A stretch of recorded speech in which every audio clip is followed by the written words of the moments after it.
division 20 ko social media ayo biba biara bialyanga na be nyuru godo matitino mitigul gol jeyrodo no ngode ye message en ki tore gan bori char bo lo ka pan ala tiudien ka ga nuare dia kenwen ka bori char no worun te ka ta na dare ore kor makan me ore ta ka dene me kwa kor to ki kor me dir cheram ka kuma South Sudan ki kuma Salva Kiir ma ya dir ka gwa dum tire nan no ngode ye message ye ne tinas ko wo bia te ka lien ko gwa me ape ni bika barar ka kai ne ke gore je wo bia ka kanatina wo bia ka gar pin ko ka kan to ke paya to ka royan ta ma ka gad kon ka kan gor ka je kenen go jen babara chaya ne ra gad kon dia tin kon ka chal ka de mor la de boya pat nya borjo gen chok ye ner ka ma ala ka ner ka ye ba general kon dia cha we wara jin jawda me no ngara janen yu kor che nye ne ma warun kor me di da long che nye ka jen chen wan ka tuk duel kerara we da panya yo we da me di we da ma gargar jen chen duet ke duet me di ka ga daurum jok kan daurum jok no je bar mi chal ke yo ye da ne raw ka ke me raw ka ke cha kamra ran ta me yo biwa bori char jare yo chi yo cha pen ka jang ja wura la wo jen point de chen do ran chal ke are ching yo na ndong de ku le ja ko ba ma ka putin tere at pin tam de yemin ngan ke le jen ja kore cha na me cha kula larine ka gwada dum ti de nan min chine kien tin tore ta kapata tin jel kel ke wur mi chal ke ma kal kon ala gwada to kwar kien di altina la kwar de ni kien tin cha la tin ko kan di al cha la kapata min cha ngaya ken wo ken pan kien ibine kien ti cha ka joyi chi ko je dit ka ne ti te ka cha mi cha la da ken mu gora bia lien ko ken mu ko barari yo kware bu ji dong che tiam na kon ne me mi cha ya la ka jike ka wiya hallelujah ala ko ja kel ka nori ka jen chere ala ka pujo gon lo nore jen tinas kala da nana larke ga ta kono to gwada mo alan malarke kan ka palpin ka baye make proud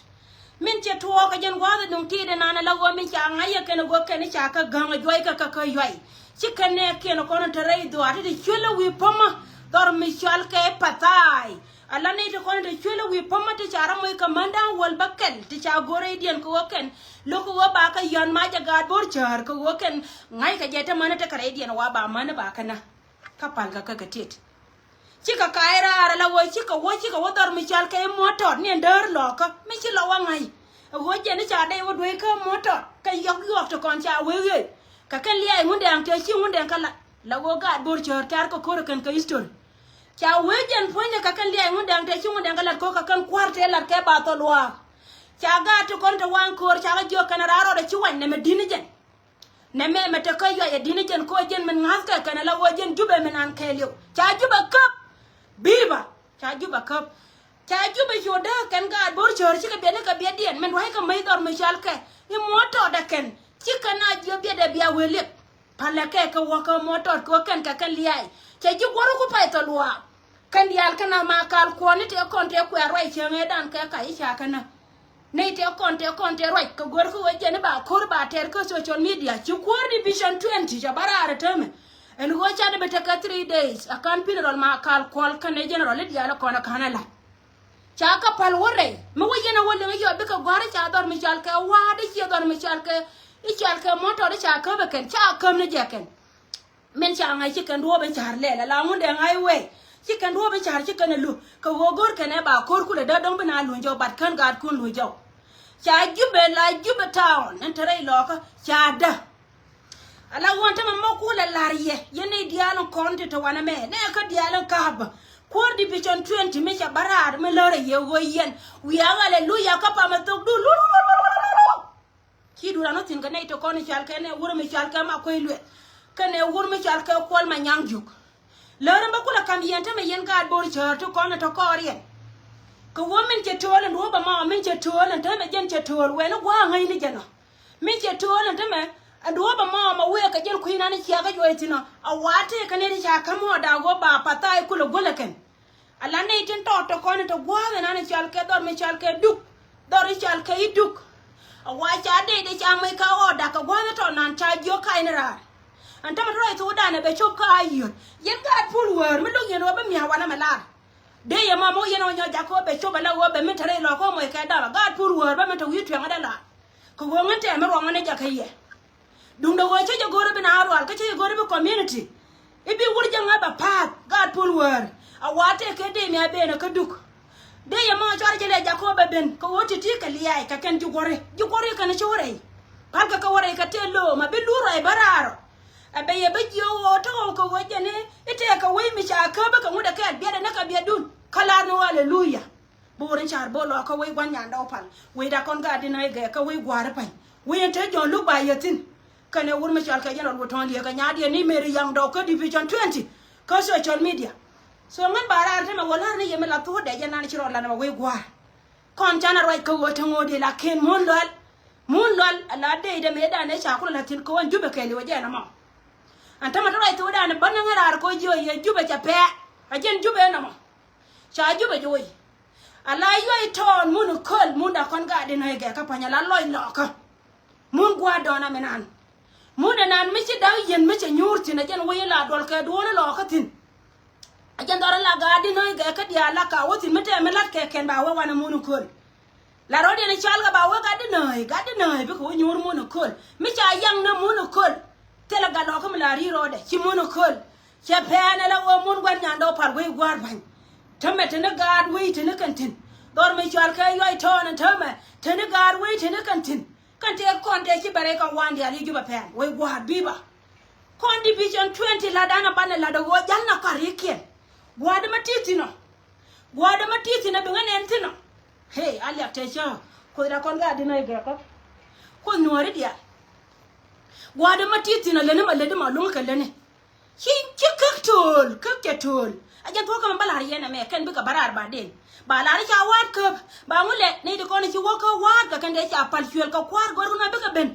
gor ko no buka ben ko gor ko no kan panken buka penan gwama ajan gwan cha ya la ka te di la ne ye to da ke li wana me shin buka o barar ba den ajan jawdana ne ma ko ne de ko ne chal ke ji ayo sigara nga joko kan panken ta ga gwama ta ga re ko ka tel ka internet ya nga jo lo dor barar ka kuidu na tame wala je yewo mun kol mun gwar bai wendi da la weda konwari dora konwar bil weda min di da gorka kuma jino ba to dantin weyen ci ga pisin weyen bum jike mun kol janna tame tana ga anwar reide ajana be kan ara ma tawra mo yo no kono wol wayne tina wo bana ko jo hallelujah gwati tina mati gulgula jey wudu chamie kana mai tara ko me ko kana jen jube na mo ajen jube me chiben gwada mo ken panken lo ka je pujo go ba kan am chawon kakan kono wana ataga ken kuikane won point en borin ja bo lo ka tar jian bano na ka te kono mata ba kaje jen je do gwa me chi gatta to sin kan ya ta ka to ye bida me wo ka wajere yer ya la mun gwada na me na la yer ko na me wo wajere de cha we ga di na ishi amule ja we ye gwa ka ye ta we ko abere bia we le lu ya wo ka delike chu ga wo ka delike gan mar mai kan chu don mar mai kan ni man wunde bombom chu gan mar mai kan chi nya ka ta anda do pen ka wo ken pan ken ba te ka me wo li re dar we ka yoy men moy na kur ka ta anda do pen ka wo ken pan ken ba te ka me wo li ka da we ka yoy chu ka ko kele yer cha ka ko kele yer ala wo kare te ko na te yer ka yoy cha ka kere ka ga jani we ra on ga dinay ga ka che ba nganya dila wera kon ga dina yega ka division 20 biarar yan dial biba so roye ma jena no ngara garnya de ko barar yo kane ko me de ci waka wadu ya ka wala ke ngaliya kaliya lar ni to yan ci mar jala ko la yen masha ko kan kai la kan jepi kai di na bala da kan yo gwa bi ka right no uku yana walin ki wo kan yela lar mala to de ngan me nan de barar ko jende de report de bala bat japa ta libe no gwa na ta me man ne yana man ni pan bi ne char kan na ma warun ko wota pala jo ko we go jina ko da me jo di ate ko ne ya nan ke 2013 chaka jor an ran ka yen jo di al goye che me ja jo pan kwa nya kuma telpa yen jo di al te cha na ga telpa ke ma ya di biara ta nyura ni me nan ta roi ka jo nore an ta maro da ko ma piu yen ne di al ko na jiri po da ba ko barar ban ngan ka celebration ko ngan cha da wi me per jiga ka ngen jike tele ma de ma ja ka poch kan gan mara jaga poch kan chawa nga jaga poch kan wara nga jaga poch nganya dila social media bane da nafi so je na be ngara na mo yen chi ma ko dia men chi me je na mo ko kwa chi aka ne kon dia ne ti 1200 to guito ne ti 100 ne dia la to guito kwa chi ane yen dia la chu ba ne ko je ne yo wo barar ka kai ne ken ba we gi to doran ko yo to ne takatin chu gwa da che chop kan cha ga da yon ma ja wale de ka pala man ni chang de ko cha pala man ni chang ba da che chang ba wan ban me chi ko lo wa kai khara re wa ka wi di wi mon ga lo to hey akana wa wi mon al chu ko nga gan ma janga ti yen ta nga ye ken wur me cha la sal ba che nga yo ya lo do ra ken no ri ma man ken cha nga che nga ye jana kai ra de wi mon al chu wi mon al chu na ne jana de wuru tin ga da ga al chu te ga de jwai ni ka ta ga al chu te ga de jwai ni me chi ga al chu ko lo ka nyama de ne nya di no anta ma bal nyon ta cham ni jwai na bal nyon ka no kwer balin la bal nyon wo den jiyo ga den jiyo ni jana lo bal nyon ka no kwer beta ta ka yo cha kam na ko mi cha ka di ne to kon cha ka di ala to kon cha ka di cha kam na dian kan kwara ko ne chi wa ala generally cha ka generally yes cha kam na generally ala generally dian kon cha kam ka be bal ka ko kel bal nyon ja we na ba ko na so generally ye na mo we gwar tele malat kan je golongan ban ngarar ko jo ye wo chi doran cha pente da dan yo ton yo court dora cha pen dora te me panken bi tan ken kai ga kai we ya pa ju ba da pin dor cha lo ngara ke chi pa ju de chi dan dor cha du ba wa da pin ken ante ko no gwai kana te be ga pur wor che me ya la ye ga pur wor ta mo rong dangana me ta ro lo ga ye kare ja ka ba ngol pin kare ja ka ba ngol pin mo wata ro chop abi ka chop abi ame cha nge nya ga pur wor ba rong me ba ngol pin ko chen ai dan so yana rap ko social media jo yana shi ma kwa nyai kama kwa nyu wo ne ro da do ko wo jen point da ba ku lo wo shi ma ne no ri ko na kaira ko du mu shi ma kwa kaira chen ai dan kan tiri cha ga de ba na wi me ta me de ko na da pur wor ko cha la do mu de ti mu de la wo te le ba na do ru ha chu yen ku la ba ja ka ba kel ka wat a shi ba gore be ma kal ko ba liu na ka wat ka de wo no ne da na to ngi a de no ne yen